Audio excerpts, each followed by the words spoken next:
स्वागत है दोस्तों आप सभी का पीटीआर एकेडमी में। और आज का जो हमारा करंट अफेयर्स का टॉपिक है जिसमें हम टू द पॉइंट लेते हैं, डेली का एक टॉपिक डिस्कस करते हैं। तो आज का हमारा टॉपिक है भारत पढ़े ऑनलाइन अभियान। ये मोदी जी ने चालू किया था, आप लोगों ने ऑलरेडी सुना होगा। कोविड-19 के चलते जो स्कूल्स नहीं खुल रहे हैं, यूनिवर्सिटीज़ नहीं खुल रही हैं, कॉलेजेस नहीं खुल रहे हैं, तो उसके लिए गवर्नमेंट ने एक प्रोग्राम चालू किया है। तो हम देखते हैं कि ये चर्चा में क्यों है।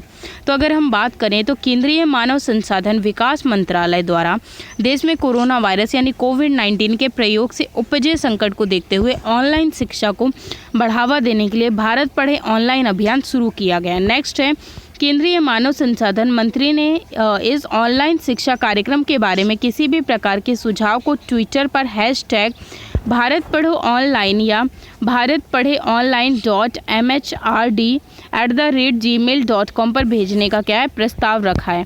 नेक्स्ट स्टेप देख लेते हैं, इसमें क्या लिया गया है, इसका उद्देश्य देखते हैं कि आखिर ये क्यों किया गया है। तो अगर इसके हम उद्देश्यों की बात करें तो भारत पढ़े ऑनलाइन अभियान का उद्देश्य भारत में डिजिटल शिक्षा के लिए उपलब्ध प्लेटफॉर्म को बढ़ावा देना है।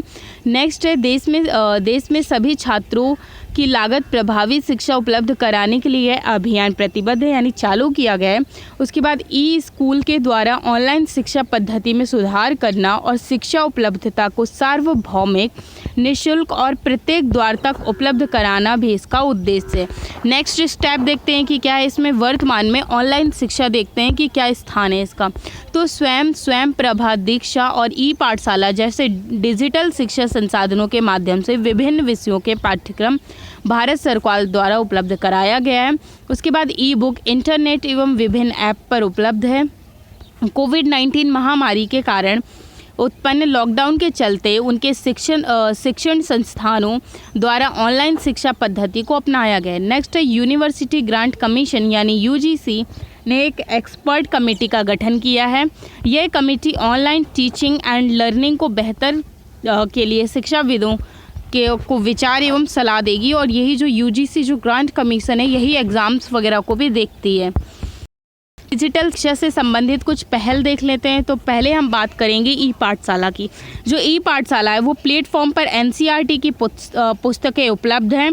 छात्र इन पुस्तकों को कंप्यूटर अथवा स्मार्टफोन के माध्यम से पढ़ सकते हैं। इसमें ऑडियो तथा वीडियो की सुविधा भी है।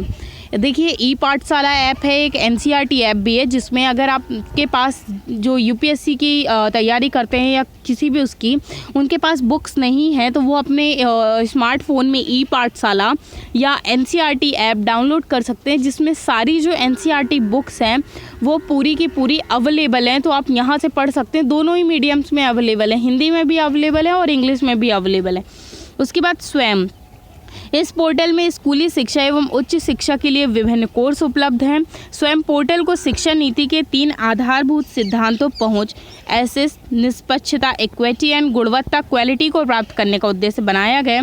उसके बाद है स्वयं प्रभा यानी डीटीएच टीवी। स्वयं प्रभा प्रत्यक्ष रूप से डायरेक्ट टू होम यानी सीधे आपकी घर सुविधा है। स्वयं प्रभा के अंतर्गत कक्षाओं की व्याख्या और अनुभव का 22 डिजिटल शैक्षिक टेलीविजन चैनल के माध्यम से इच्छुक छात्रों को उपलब्ध कराया जाता है। मतलब इसमें यह है कि टीवी के थ्रू क्या है प्रसारण किया जा रहा है स्टडीज़ का। उसके बाद नेशनल डिजिटल लाइब्रेरी यानी एनडीएल है। इसमें नेशनल डिजिटल लाइब्रेरी एक ऑनलाइन लाइब्रेरी है। ये देश में 70 लाख से ज़्यादा किताबों तक पहुंचने में मदद करती है। यह भारत की सबसे बड़ी ऑनलाइन लाइब्रेरी है। उसके बाद है दीक्षा पोर्टल। दीक्षा पोर्टल एक डिजिटल प्लेटफॉर्म है। इसमें अध्यापकों को सीखने व प्रशिक्षण के लिए क्या है लॉन्च किया गया है। उसके बाद चलिए आज के हम क्वेश्चन को देख लेते हैं कि हमारा आज का क्वेश्चन क्या है। तो निम्नलिखित कथनों पर आपको विचार करना है।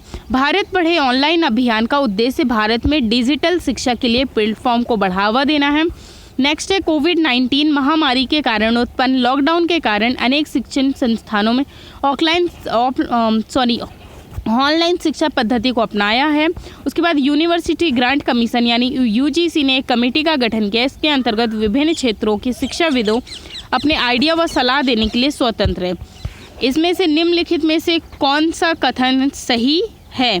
केवल एक और दो, केवल 2 और 3, उपयुक्त सभी। तो जो आंसर है वो डी है आपका, उपयुक्त सभी। क्यों इसका वो देख लेते हैं, व्याख्या देख लेते हैं। तो भारत पढ़े ऑनलाइन अभियान का उद्देश्य भारत में डिजिटल शिक्षा के लिए प्लेटफॉर्म को बढ़ावा देना है। कोविड-19 महामारी के कारण उत्पन्न लॉकडाउन के कारण अनेक शिक्षण संस्थानों ने ऑनलाइन शिक्षा पद्धति को अपनाया है। यूनिवर्सिटी ग्रांट कमीशन ने कमेटी का गठन किया है। इसके अंतर्गत विभिन्न क्षेत्रों के शिक्षाविदों अपने आइडिया व सलाह देने के लिए क्या स्वतंत्र हैं। इसी कारण क्या है जो सभी प्रकार के जो कथन हैं वो सही है। तो चलिए आपसे नेक्स्ट टॉपिक में मिलेंगे, तब तक के लिए थैंक्स।